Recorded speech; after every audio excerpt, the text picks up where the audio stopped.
Hello everyone. Today I want to get you into the world of Nakamichi by introducing Nakamichi Complete Book review. This is a really cool book and I'm enjoyed reading it. So I highly recommend you to get one if you will have a chance. I got my one on the Japan auction and I own it for more than a year now. I remember I promised to do this video a couple times. Unfortunately, to read this book, it's in Japanese. I have to use Google Translate, right, to read everything and understand the content. So it takes some time. All right. So, what's this book about? This book is a catalog of every model of Nakamichi decks, and additionally it contains interview with former Nakamichi designer. It contains a history of Nakamichi Corporation as itself, and it contains technically every model Nakamichi released. At least it has all decks listed, amplifiers, AV receivers, CD players, and so on. Right? So let's start from reviewing this book, and it's Japanese. We need to read in reverse order. It starts from the catalog of historical events which has happened, and describes mostly major points and events on the Nakamichi history. All right. So the first time Etsuro Nakamichi started the company, it was 1948, and technically the next 10 years, what they've been doing, they've been producing multiple radio stuff. And starting 1950, 1951, for the next 5 years, they've been producing reel-to-reel decks, pretty first machines. Were, I would not say that's very simple. I never met any information about those machines on the internet. So I tried a couple times, I tried to record what I'm translating here. Unfortunately, it didn't work well for me. This my voice recognition systems, they didn't catch up all the model names, so sorry for that. So, and the initial research of the magnetic materials was started in the 1950s. However, due to multiple reasons, by 1958, the sales were low, and Etsuro Nakamichi decided to close this company and move to a different city. And they started in 1959 with the next step, which we know now Nakamichi Research Institute. It was established. Initially, it has a small capital, but later, year over year, capital investment has been increased. Company was able to acquire physicists and designers who were working in research for the magnetic materials, magnetic tapes, and were able to produce multiple equipment, including cassette decks, and everything is happening up to 1973. All right. So Nakamichi was positioning itself this time as an OEM manufacturer, as they've been producing multiple decks by their trade name Fidela. And they've been producing for different equipment for Philco Ford, Corvette Bradford for car radios, and they've been producing reel-to-reel recorders for Harman Kardon, Fisher, and I believe even for the Philips. All right. And by the end of 1960s, they started production of cassette tape recorders and invested into additional design for the three head decks. That took a couple years, and in 1973, a company released the first well-known high-quality three-head tape recorder, Nakamichi 1000, also known as Tree Tracer, right? Next goes the list of all other models they've been releasing over the years. So I will not stop here because we will go in the catalog over these models and we will talk in more details about it. So next goes the interview with engineer from the Nakamichi. Let me recap the name. Sorry. It's not so simple to remember for me Japanese names. So I believe it was right here. Yeah, it's interview with Mr. Kobayashi-san. All right. I will not read everything, but mostly the talk was about design complexity. What was the pitfalls, how they do design, and answer was that they use it research, they use it comparative listening, and as a result they came to the point that even different kind of solder or connector material affecting the sound, and they did lots of work, lots of research in this area. Specifically, here you may see the picture of the initial heads they designed it. This is playback head and record head for three-head deck. And this has been installed in multiple series of the deck, starting in 1973 and going upward. The only change was in the hardware positioning of the head, so how it's fixed to the tape transport. Interesting details were about designing the direct drive motor. They told that during this time when they've been designing motor, other vendors already released direct drive motors, but the big problem was with the cogging effect. When motor don't run constantly, it was kind of going with small shifts, and they spent quite a lot of time designing the form of the coils and electronics to make sure that these cogging effects will go to the minimum. And the first deck with direct drive motor which has been released was Nakamichi ZX9. Interesting point I have read about Nakamichi ZX7 and ZX9 about door which don't have plexiglass window. And the point was that if you close this door, this hole with plexiglass, the sound was deteriorating. It was not so good as without this. And it's interesting effect. Next, I have read about capacitors.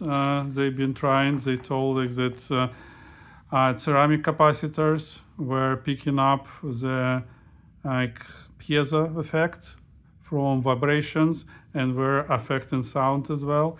So they spent lots of time in research. Next, he comes to the successful models.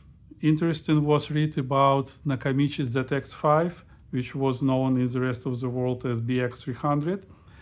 That this model, which used Sankyo tape transport, even if it didn't sound that well as other Nakamichi models, but it was cheaper, and as a result it was a commercial success, and they technically did a good profit out of these decks.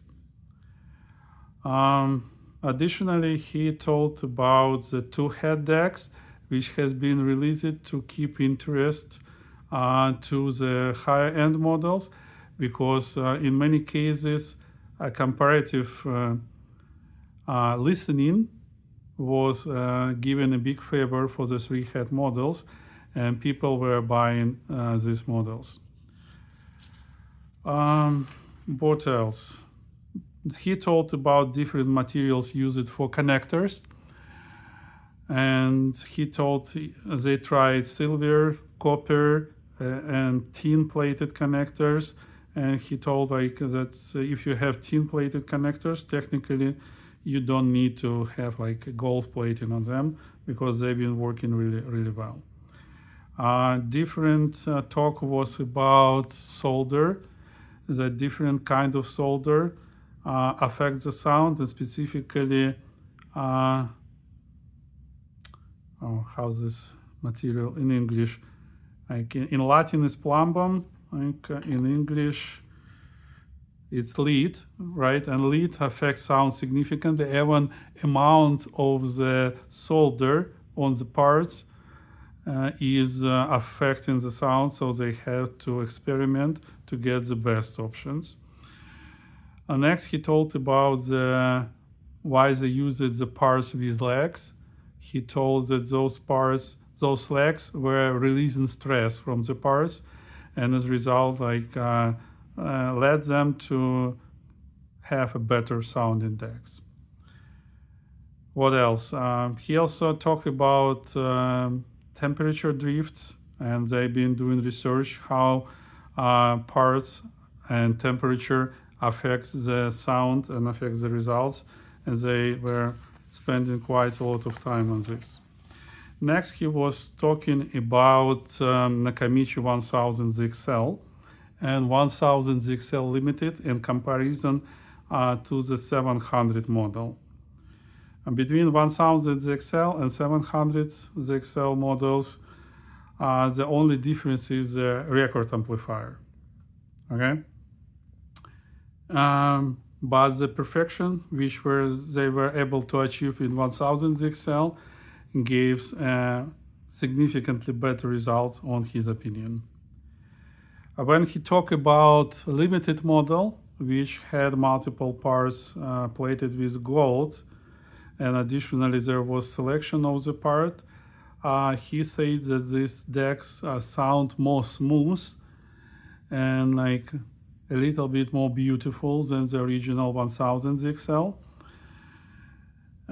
But he really never complained on the amount of high frequencies which it's reproduced and how overall it sounds. It was easy for listening and really, really nice decks. Next part of the interview was about Nakamichi 1000. Like, the question was if we would start new production of like 1000 or 1000 ZXL deck today, if it's possible to do or not. Unfortunately, the answer was that even if we will do that, it will require to manufacture lots of equipment to be able to produce the decks like from scratch, because nothing saved. As you know, Nakamichi went bankrupt in 2002. And the biggest point, like even if he was asked about the price, the answer was like that even if you will produce this deck today, right, there will be very limited interest, because during these days when they've been manufacturing these decks, they already used 95% of everything possible to achieve with magnetic recording. So the decks would not be much better. They may be a little bit more reliable, but technically would not be much better than they've been manufactured these days. All right. There is next goes a textual description of the history of the Nakamichi group. And here you may see Tsuru Nakamichi just in the middle of this picture.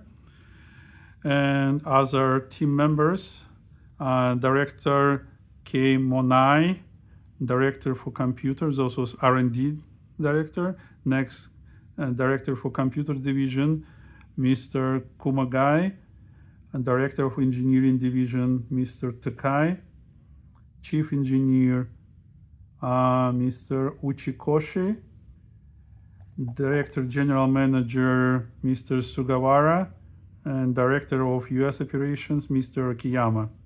And the last one, Director of Accounting, is Mr. Yada. Oh, there is one more, Chief Auditor, Mr. Takibuchi. Right? So they started in 1948. They've been manufacturing multiple stuff. Here you may see model from year 1965, this real recorder, which has been manufactured. A little bit sneak peek to the factory workers, right? And for the dragon heads, so you may see those are very sophisticated heads. And it goes and goes like that. They developed Nakamichi Dragon in 1982, and rest about the history of Nakamichi. So now let's talk about products. What has been designed and developed?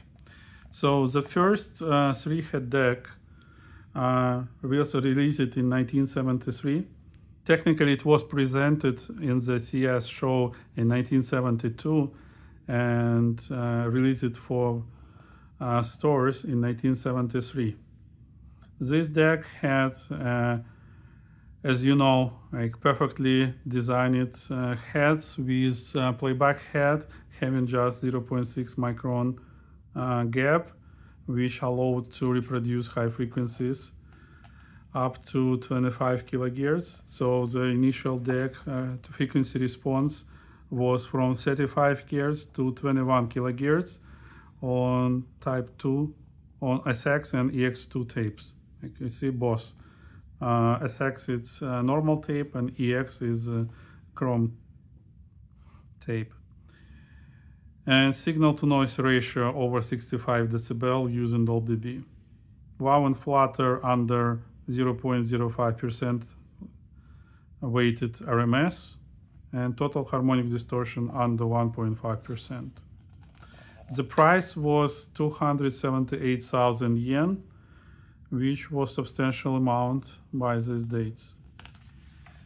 Next deck was released is Revision 2, also called Mark II, 1000 Mark II in 1977. This was improved version of this deck. It still was recording, I see here the X sign, so probably it's already supported metal tapes. Also one interesting point from interview came that when they've been designing the standards and test tapes, it appears that in 1970s, test tapes top frequency which has been available on test tapes was 8 kilohertz, right? So technically, Mr. Yakimoto was assigned to design a test tape, and he come up with Nakamichi standard for the tape and like sounds recording above 8 kilohertz, because Nakamichi decks were capable to record up to 20, sometimes like best models to 25 kilohertz. And that's where he establishes those standard for Nakamichi deck. That's why it was like a little bit different initially from the IC2 standard adopted in 1981. And as you may know, up to, I believe, CR models, Nakamichi had a little bit different curve of equalization. Difference was not big on the standard range between 400 Hz and 10 kilohertz. It was about 1 decibel, which technically pretty hard to hear, but it still was given a more rich sound when you listen to the factory recorded tapes. But it has deviation, like bigger deviation on the frequencies above 12 kilohertz. All right, we're moving on. The big boy, Nakamichi 1000 ZXL. You well know this deck is probably the most famous deck for its functionality, for precision of recording, and this deck has been released in 1980. What are major facts about this deck? It's capable to record frequency response up to 25 kilohertz or minus 3 decibel level on every tape type. It has a quartz controlled bias frequency. So those 105 kilohertz is a quartz controlled. It has a very sophisticated record amplifier which separately tuned for each channel, and additionally to 3 parameters like level, equalization, and bias. It also has force parameter to adjust its peaking above 15 kilohertz. So technically it can adjust for any tape and record any tape with the best possible parameters.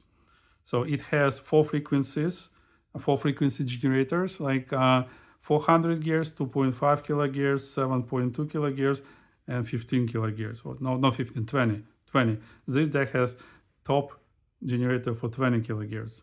And when it adjusts, it tries to make the most flat response possible. And additionally, what I have learned through the videos, looking schematics and service manual, I didn't own this deck yet. I think one day I may own this deck. Additionally, I'm sorry, I was remember the deck adjusts frequency response on the level minus 10 decibel. You may find the video on YouTube when there was a modification made which don't block the generator sound to the indicator, and it shows how deck adjusts.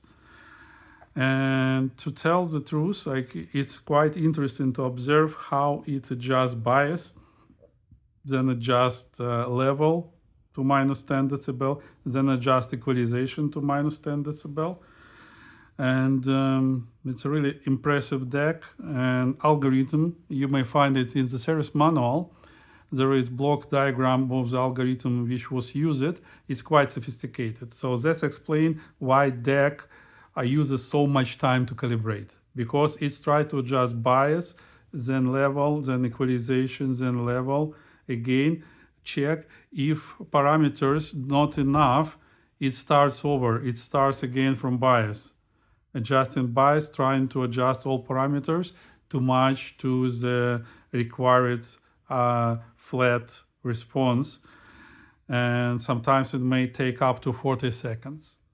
Additionally, it was a huge problem because it uses low power CPU and there is no ADC installed, right? So how ADC was made, they use it op-amp in the comparator mode, right? And for one side, they've been supplying signal from the playback amplifier. And on the other side, they've been changing the level and see when it will threshold and switch like a comparator, switch value. And then they know what actual level is on the output. That's where they can adjust, then measure again, adjust, measure again, and so on. All right, that's interesting way how they did it. Also, the difference in schematic between this guy and 700, that Nakamichi 1000 XL uses latches. So when CPU sends a set of state for the pins, right, or commands, and it latches in the specific latch AC, versus Nakamichi 700 XL, which uses SRAM microchips to do that. All right, that's differences. So here, as you know, it was capable to do a flat response between 18 Hz and 25 kilohertz. Really terrific deck, and I admiring it because I have never seen any other deck which will be doing 4 parameters adjustment, doing it full automatically and separate per channel. I have seen many schematics, and this one is most impressive so far. All right, next one, big boy, 1000 XL limited. I didn't tell you the price. The price for 1000 was 550,000 yen. And the price for limited version was 850,000 yen, almost twice bigger. So if you will calculate in United States dollars, in 1981, this black version cost 3,600 US dollars. Adjust to inflation, it's about $10,000 today, all right? This one did cost $6,000. And as you may see, image here is like for quite a used deck, which not so shiny. I have seen one on sale in the beautiful shape on eBay, and it's like ask price is almost $30,000. It was fully serviced, but still, guys, it's way too much. I believe it shouldn't cost more than 18, even today with all like nose I have, right? So $6,000 in 1981 would be about $18,000 today, right? Difference, gold-plated head, better selected parts, gold-plated front panel, buttons, like technically that's it, right? Some brass parts in the tape transport versus aluminum parts or metal parts in the regular tape transports. But technically they are very close. But this is status deck. If you own one in a good shape, I'm jealous. All right, moving on. 1973, going back. The little brother of 1000 model is 700 model. Again, in the interview they talk about complaints that the first model didn't have the glass in the door and it was not possible to see the position of the tape. So if you go back to the 1000 model, you see it don't have glass. In the Mark II model, they put some glass here, and I believe on the Mark II for this deck, they put glass here as well. So these models are pretty close. I believe the difference was that they started to record metal tapes. No, this one SX-EX. I don't see that X tape here. Same here. But as you may see, Mark II has calibration adjustments, holes here. I believe this model had just azimuth adjustment. And this one, I don't remember, is it level or bias? Anyway, pretty nice deck, cost 210,000 yen in 1977. The XL version, as I told you, 700 ZXL is a little brother of the 1000 ZXL. The difference is in the record amplifier, and you may check series of restoration I made last year. I fully recopied and restored this model. The sound was really different, and mostly of the recording, because the tape which you record on this deck sounds terrific on any other decks you put it in. That was the biggest observation, what I learned. That was not my deck, it's my friend's deck, so I helped him. Right, but this deck already supported metal tapes, it has a memory, it has calibration, and this model calibration is not per channel, it's just for the tape, so it's not separates left-right channel when it's calibrated. Right, but it still had the same playback amplifier. And you may see the difference between this guy and the XE. The XE was simplified version. Playback amplifier was done the same option as the X7 model. A little bit simpler record amplifier. Still looks nice, but not the same beast as the XL version. Right, the price was 350,000 for the XE, the XL. Wait, so the XE 350, the XL 450. So you need to save on something, right? If you want to save 25% of the cost. Moving on, next model is 600 series. So in 1975, it was released the cassette deck and this quite interesting shape factor. And in 1980, I believe, or 1979, no, I might say 1977, they released a full stack of components when this deck could be embedded into a rack, and all components are installed into rack, and it was quite interesting design. The cost of this deck was 110,000 yen. It's a two-head deck. Again, like as you've seen interviews, it's mostly to keep interest to the three-head decks, but still very interesting models, and I have listed it on YouTube. I didn't have this model in my shop, but the sound is really good. Black version, released in 1978. LX3, released in 1981. Interesting deck. I did own two of these, restored.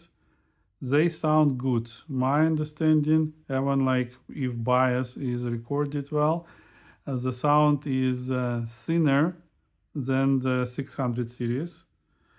And you hear more high frequencies technically, but it was not enjoyable sound for me, unfortunately.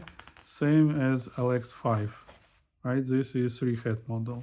Two-head model 99,800 yen, and three-head 158,000 yen.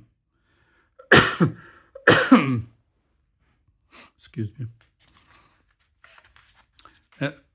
You probably know that these models available, and you tried many of them, I suppose. It's a really good deck. Don't get me wrong, but I didn't like the sound. It was not so good as I have heard from other top Nakamichi decks.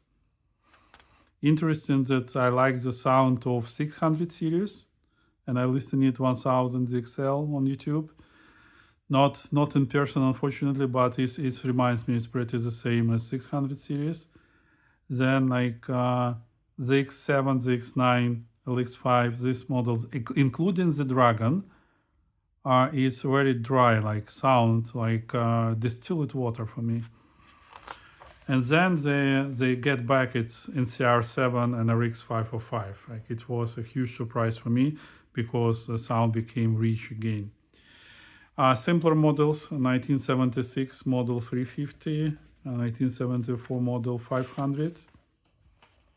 Two-head decks for the mass market with low prices, 79,000 and 82,000 yen.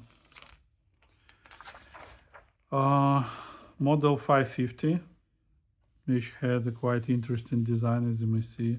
It's a leather wrap, and it was for portable for correspondents who will be traveling and recording sound. You see indicators, so it was clearly easy to see when they're recording interviews and so on.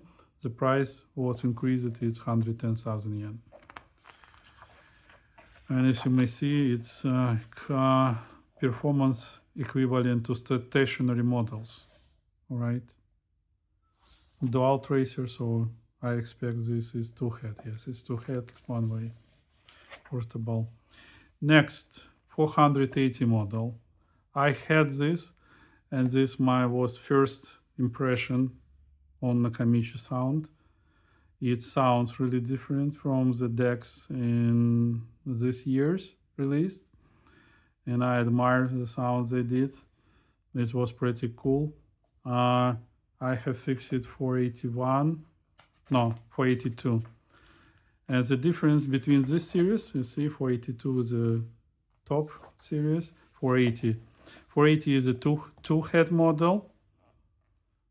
481 is two head model, but the Dolby system can work only for playback or for recording. That's where there is no tape monitoring and switch installed. And for 82, it has a full set of Dolby chips installed, so that's where you can monitor source tape and hear how everything was recorded.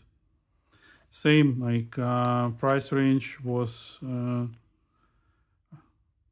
between, like, the best was 111,000, the cheapest was 800, and the mid range was 99,000 yen. All right. Moving on, 480Z. That means changing the indicator to LED.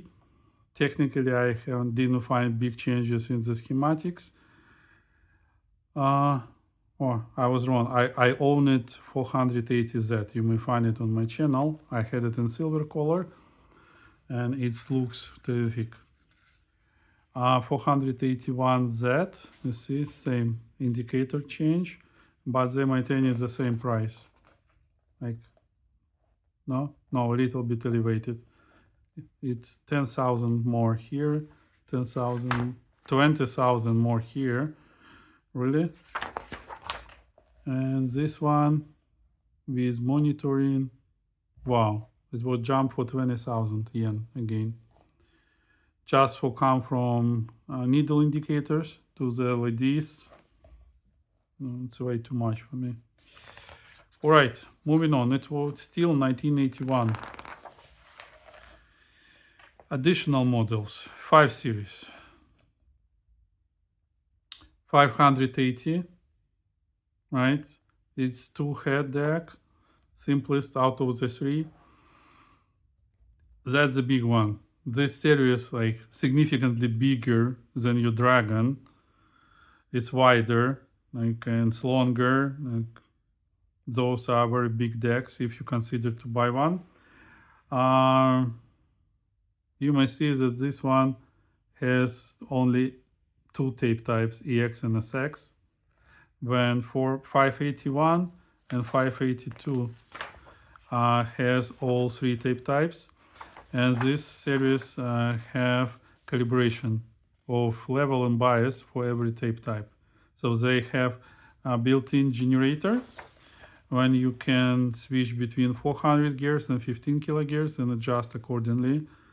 So the tape and source will match. All right, the price is bigger. 582 goes up to 168,000 yen. Moving on, 580M, 581Z. M, I don't see. It has got ZX button, so it was able to record metal tapes. Yeah, metal position compatible model of 580. 581 mirror change, like with that, it just LED level meter installed, and price goes even higher. And 582Z, same equipment with LED meter comparing to the original, and price jumps to 188,000 yen. Next, my favorite, Nakamichi 680, released in 1979. It has a couple special things which made this very popular deck. First of all, this deck has double speed. not double, half speed. So it was capable to record up to 15 kilohertz on the half speed. And I did measure, you may find videos on my channel. This is true, specifically for metal tapes, not so good for the normal tapes, but still pretty capable if you are recording like radios or like voices or whatever. Here is a diagram. So 680 was becoming 680 ZX, which later was released 670 ZX, 660 ZX, 681 ZX, and 682 ZX. Now let's talk about the difference. Original 680 had manual record azimuth, but you were able to adjust level and see the azimuth and adjust it precisely. Bias is not adjustable in this model, but it has tape source monitor, so and Dolby B only installed. Okay. 660 ZX. This is simplified version when it still has Dolby, but it don't have monitoring. But it's get automatic azimuth alignment. So it's 3-head deck, automatic azimuth alignment, but there is no tape monitoring when you're recording. And response already increased on ZX tape to 22 kilohertz comparing to early models. Needle indicators comparing to 680, which has a terrific LED. So each channel has 50 elements on the level. 50, imagine that. 670 ZX, same needle indicators, automatic azimuth alignment, got tape source monitor, lost half speed. 680 lost half speed. 660. And only 680 ZX got half speed, automatic azimuth alignment, and tape source monitor. I have this model, I admire it. It's really good deck. After full recapping, it performs really well. Moving on, 681 ZX. I fixed it, I believe 2 of these guys. Really well sounding deck. Sound is so nice. Listen on my channel.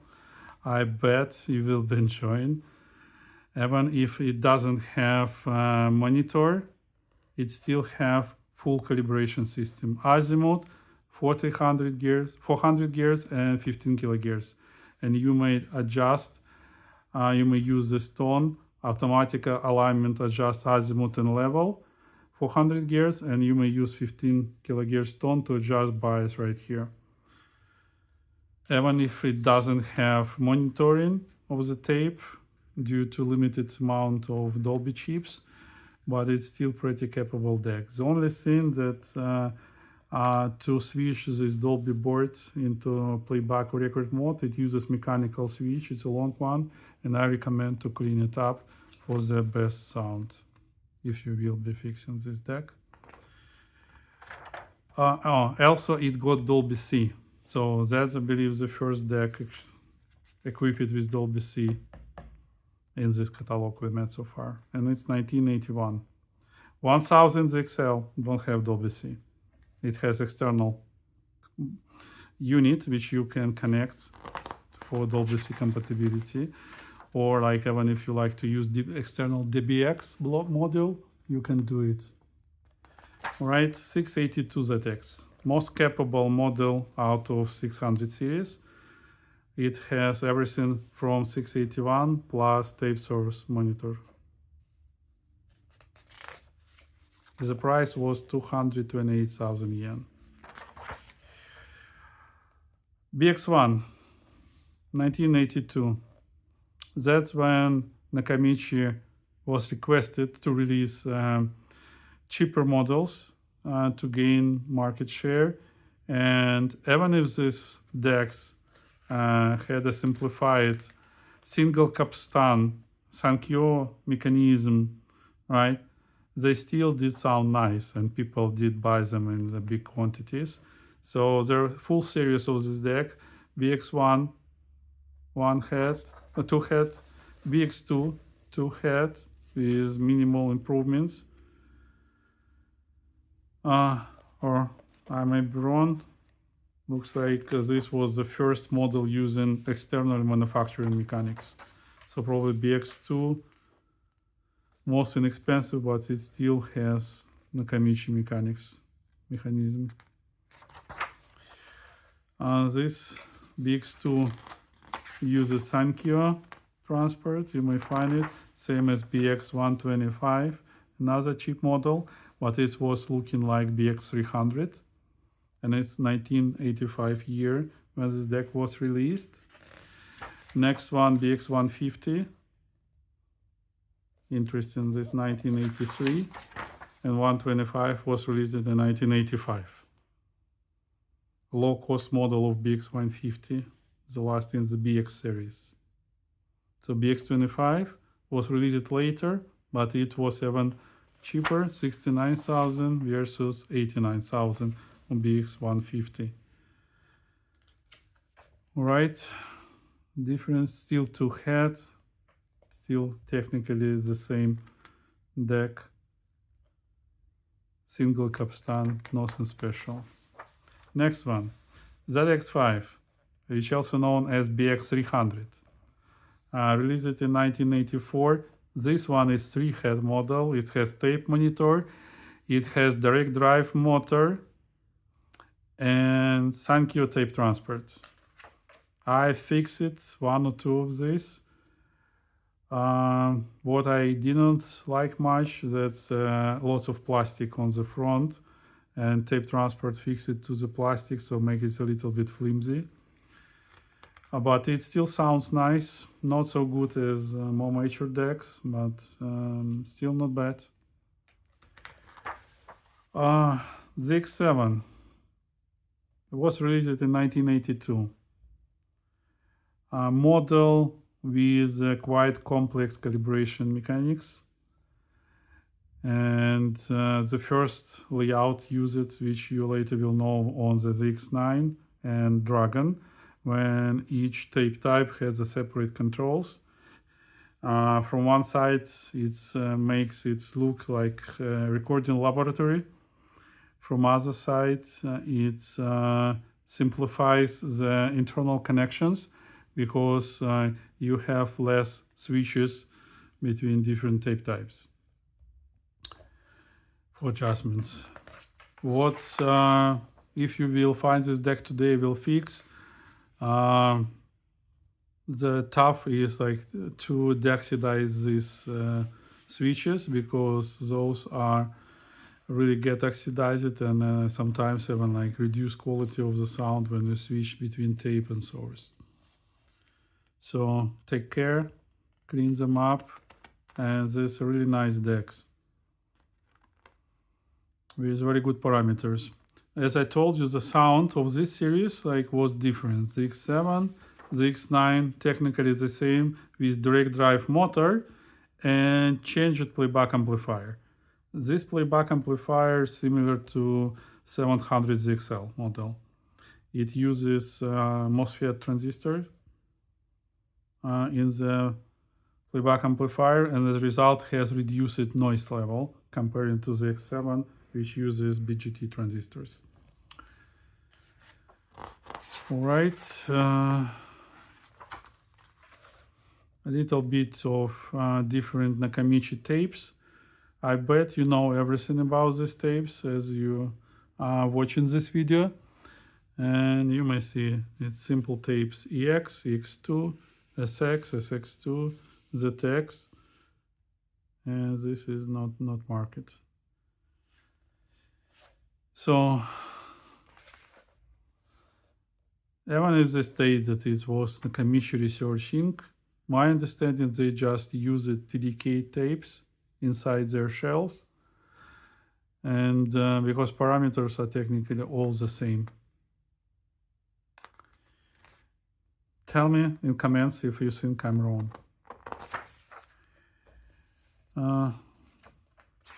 car units, you know that probably you don't know. They released the regular unit TD700, and then they released unit TD1200. And this unit, same as the Dragon, it has the same head. When it's allowed them to use an AAC system, which just playback azimuth for any tape, even if it was recorded on the different deck, which allowed to use the best sound quality in the cars. Quite expensive unit. But if you need a head for your Dragon, you may steal one from these units if you will find them. I bet they will be less used than your Dragon units. All right, most famous Nakamichi Dragon, culmination of the technology. Is it better than 1000 XL? No. Is it better in something than 1000 XL? Yes. So tape transport is way improved. If you were watching my channel, you may see in the deck, the Dragon deck, with a wow and flutter of 0.013% weighted RMS. I have never seen any other deck capable to do that. All right, it was better than my factory wow and flutter tapes. So I recorded on this deck, and results were way lower than using factory tapes.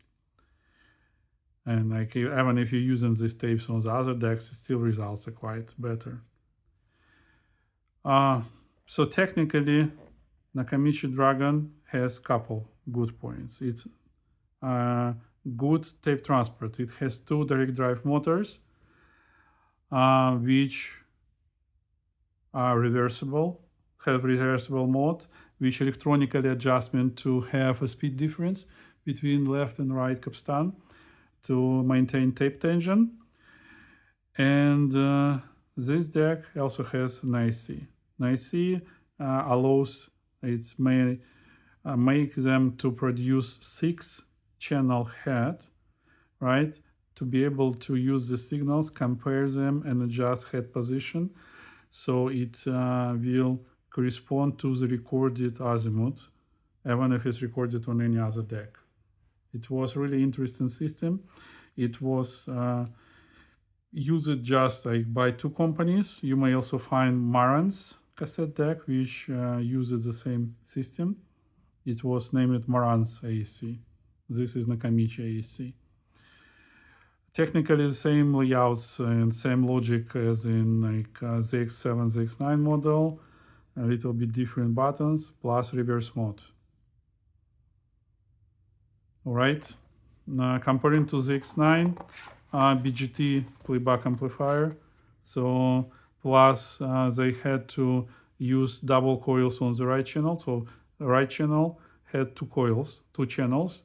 When they've been using signal, as a result, it was lower in levels. They had to use better, more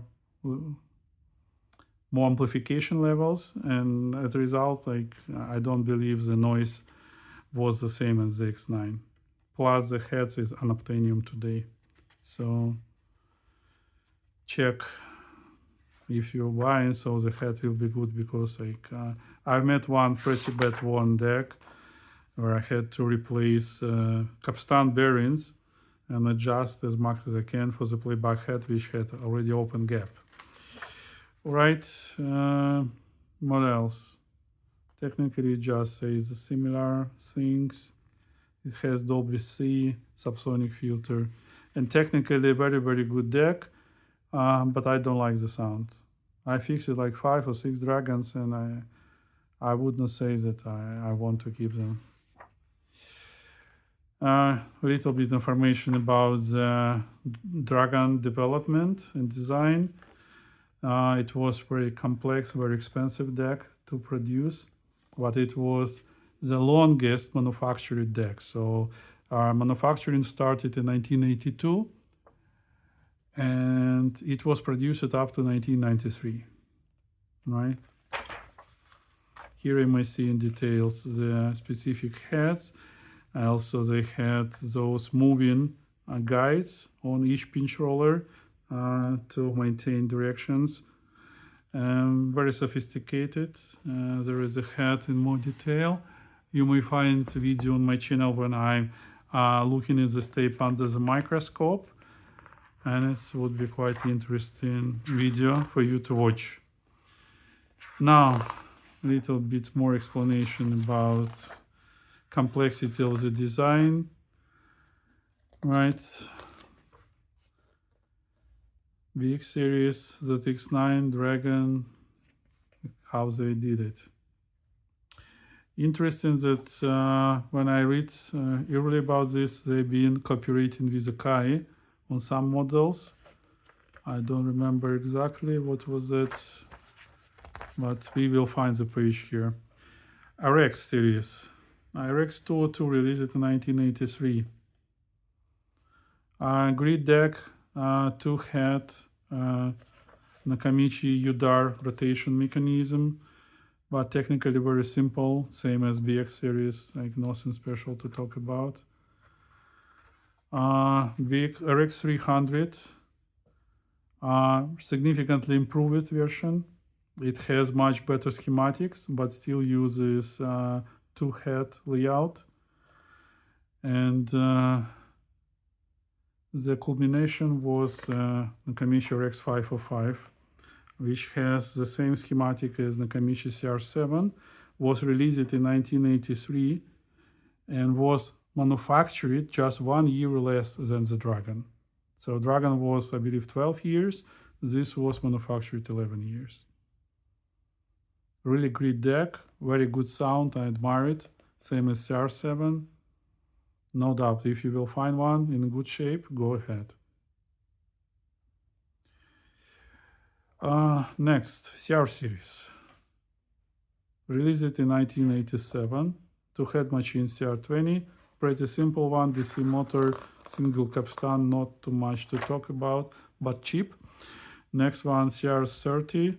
It's three-head motor, still not direct drive DC motor, but got double capstan. All right. Sankyo transport. I don't like these transports. They don't hold well over years with wow and flutter, and very tricky to tune up. CR40, the same but with direct drive motor. That's why a little bit more expensive. Double capstan. All right. Same Sankyo tape transport. CR50. Way improved. Technically, it's the same as CR70, but has no calibration mode, just bias tune here. And CR70 model. This one is a terrific model. It has electronic playback azimuth adjustment, so same as Nakamichi Dragon, but manual. I don't have idea. They could do it automatically. It would be another Dragon. Why they didn't do it? Maybe because it released in 1985 and Dragon was produced till 1993. Right? They had to distinguish somehow between these models, but it has full automatic calibration with a click of a button. It calibrates. Sounds terrific.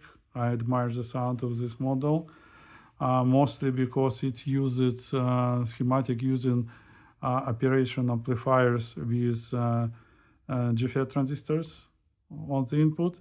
That give ability to use capacitors with less values, like 1 microfarad in place when other with BGT we would use 10 or 20 or even 47 microfarad. All right, very good linear sound, like and it's juicy. It's really nice. I like these models. Specific models, I believe it's MR1, released 1988. High cost, 173,000. Still has the same Sankyo transport, 3-head, but has professional XLR inputs, outputs, and external noise reduction system if needed. Next one, Cassette Deck 1, released in 1990. Good deck, has manual mechanical playback azimuth. I did own multiple DR1s, so it's the same. Electronics, mechanics is full the same, just different look from outside. So there was no big changes between Cassette Deck 1, DR1, and DR10, like all the same. Cassette Deck 1.5 is the same as DR2, so similar model but no azimuth adjustment, still 3-head. And Cassette Deck 2 was a 2-head, right? Which is latest became similar as DR3 and DR8. Released in 1991, right? In 1993, DR series released with different design, same internals. They changed filter. It was green view meter. Changed filter became orange. That's it. Same insides, like schematics technically is the same. No big changes.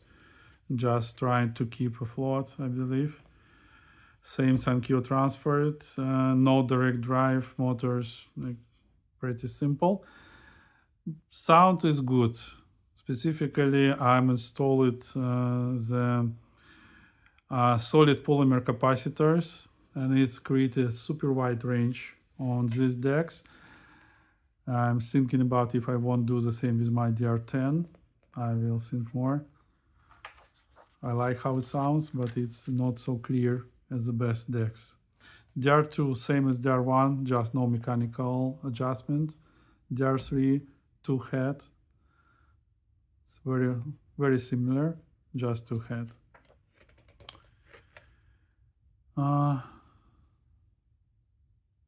And I believe it just has single capstan. DR10, rename it DR2. No big changes, same schematic, same layout, same parts. Just tried to renew it in 1999.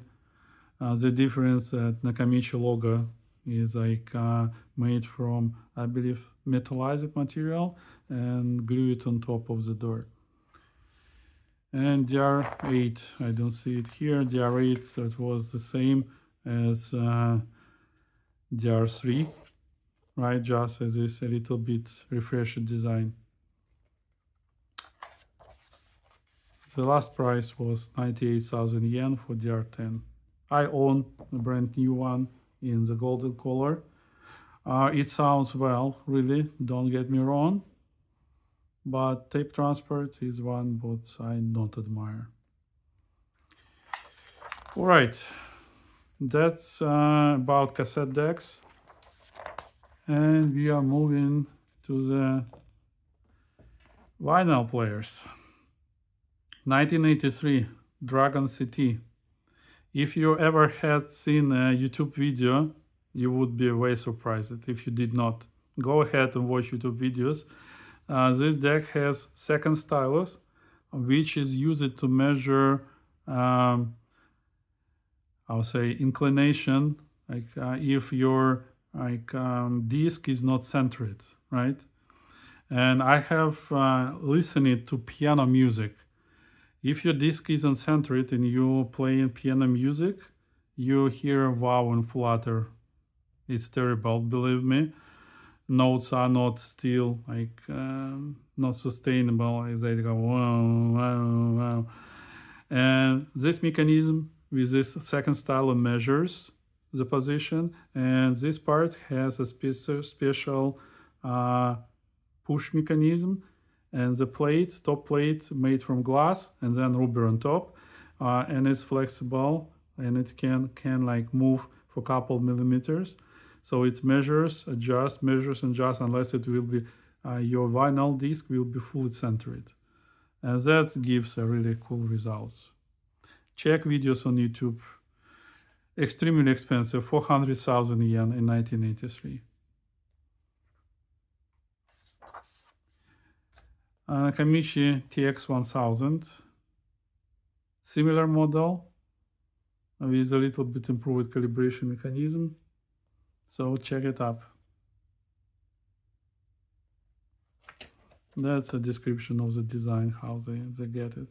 Separate disk, separate alignment, direct drive motor, and so on.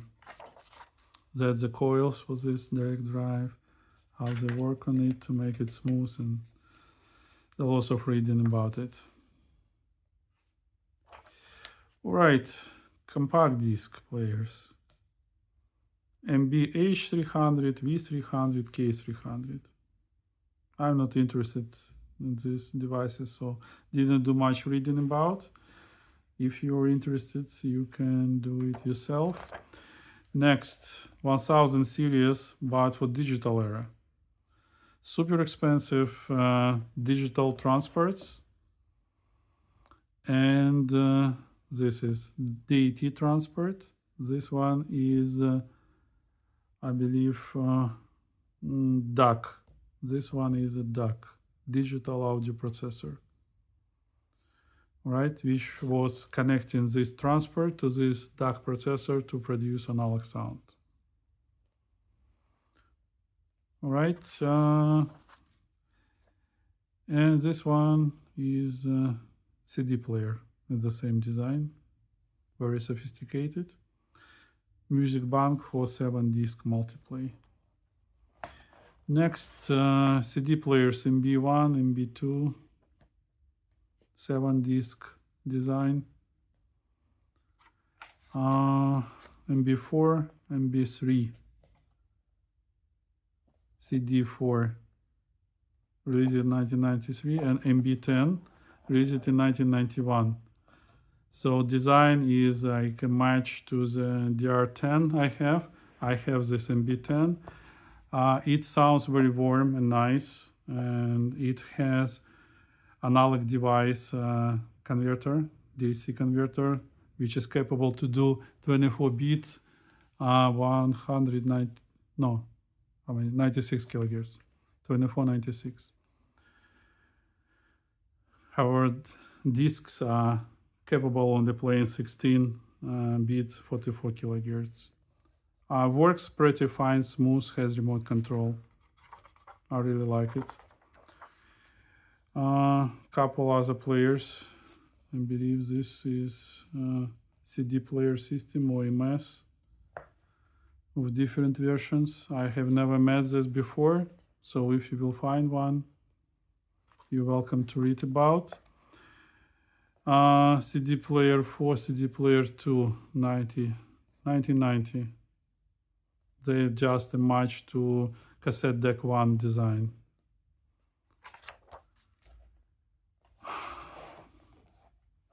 That's the biggest thing like of digital era. 1995, they released Dragon CD Transport, Dragon DSC.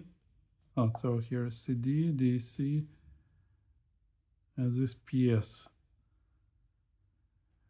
Dragon CD Music Bank CD player.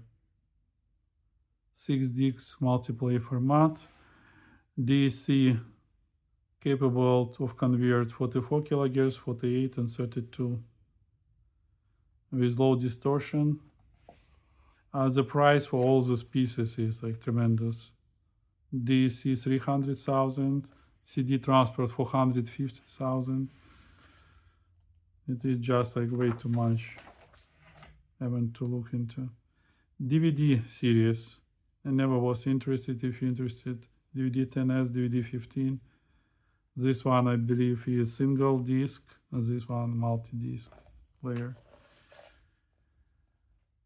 The last parts, 1976. It's I believe records amplifier for microphones for 600 series unit. It's preamplifier. With good frequency response and so on. Designed to put on a stand. This one preamplifier 410 series. This is designed in 1977. Couple preamplifiers more. Power amplifier for 20 unit. Another preamplifier with more inputs, C70. Nothing to talk about. This one is output 50 watt per 8 ohm per channel. This is bigger unit, 150 watt. This power amplifier PA50C, released in 1988. This one PA50 is 100 watts. This one 150 watt, 8 ohm. PA70, released in 1988, and it's 225 watt per 8 ohm. Couple more amplifiers, AV units,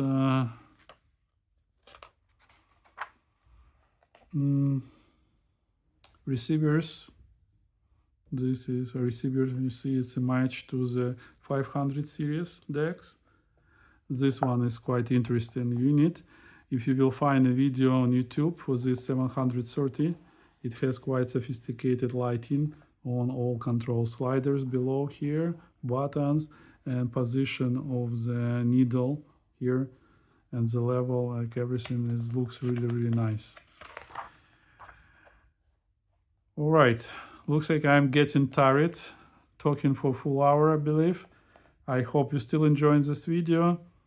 So receivers, finally we're getting Nakamichi, Akai, and TIC. So that's where they've been working together on the designs of some decks. I believe Akai here, as I mentioned, design of GXF91 and R99, which did some effects of the designs of Nakamichi bass decks. And TIAC 6000 and 7000 models, and C2, which also has been affecting designs of the Nakamichi decks. So take a look. I don't remember, I read this part quite a long time ago, but really interesting. If you get into it, you may read. Right, so here you see they talk about Akai GX93 together with Nakamichi 682ZX. So they've been competing, they've been trying to produce the best decks on the market. I have GX93, believe me, it's one of the best Akai decks. A little bit empty in the vocal range, but still very good. That's a TIAC R888X, released in 1985. All right, that would be it about my review of this nice Nakamichi Complete Book magazine. Try to find one. You will not be disappointed. There are lots of reading. Use Google Translate, and you will be quite impressive with everything which has happened years ago. All right, thank you for your attention. Have a good night. Happy New Year, and stay with my channel. And bye-bye.